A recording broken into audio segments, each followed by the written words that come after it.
Hello, this is Susan Hayes, the Positive Economist, and today I'm going to show you how to set up a watch list using Google Finance. I'm doing this as part of a series of videos called investinginyouth.com, Introducing Wall Street to the Classroom. Now, first of all, in order to use Google Finance and to set up a portfolio, and which will remember it in your account, you need to set up an account. So what you need to do is go up to the top right hand corner here and click on Sign In. And then in order to actually set up an account, you need to go down here to Don't Have a Google Account, Create an Account Now, and click here. And then you will be taken to a page where you have to put in your email address and your location, etc. in order to set up an account. They will then send you a confirmation email where you'll have to click on a link to confirm that that is your email address. And at that stage you will receive a username and password. Now, personally, I have all that done, but if you need to, please pause this video now to set up your Google account in order to pursue forward with how to set up a portfolio. So now what you need to do, I'll just click out of here, you need to go to www.google.com/finance to bring you to Google Finance.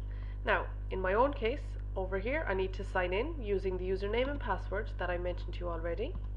Okay, so here's my email, and then I have to put in my password. Okay, I'll stay signed in. So now, as you can see, here is my username for Google, and I'm now in my account. So what I need to do is go over here to the left hand side and click on Portfolios. And then all I need to do in here is add in all the symbols of a portfolio that I would like to watch. So let's say I want to watch CRH. So I go CRH. Now, as you can see, there's a number of CRHs apply. The first one you see is CRH PLC, which is an ADR. Now, that is not the one I want, because that is CRH, which is an Irish company traded in the US and traded in dollars on an American depository receipt.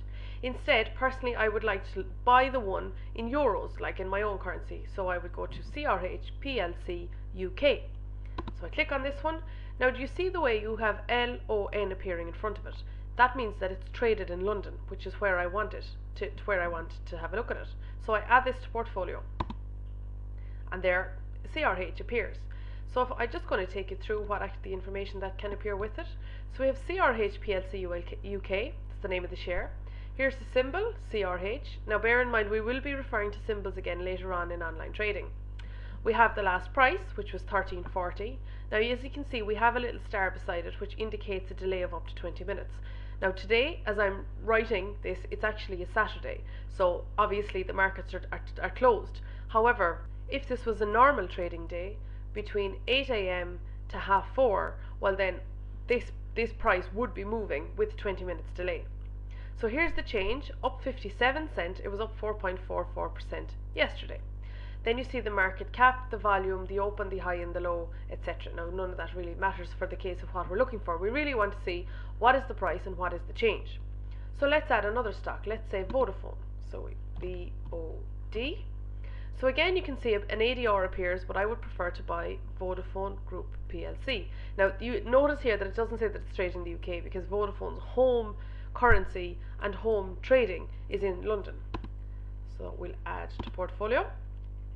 And let's say we want to add Intel, INTEL. As you can see, INTC is the ticker code for Intel. And we'll just add one more. Okay, and the last one that we're going to add might be something like Disney, DISNEY. So as you can see, DIS, the Walt Disney Company, appears. So click Disney. Now, I'm just going to go through one more thing as I'm talking here. In each of these cases, we have different markets. So we have CRH traded in London, Vodafone in London, Intel, because it's a technological company, that is traded in the NASDAQ, and Disney is traded in the New York Stock Exchange. And that is how I create a watch list. So what I do over here then is, if I want to, I can create a new portfolio and I can start again. I can download it to a spreadsheet and bring it to Excel if you want to save it onto your desktop. I can edit my transactions, I can edit my portfolio, I can delete the entire portfolio. So there's various other different things you can do, but this is how you simply set up a simple watch list. This is Susan Hayes, the Positive Economist. Thank you.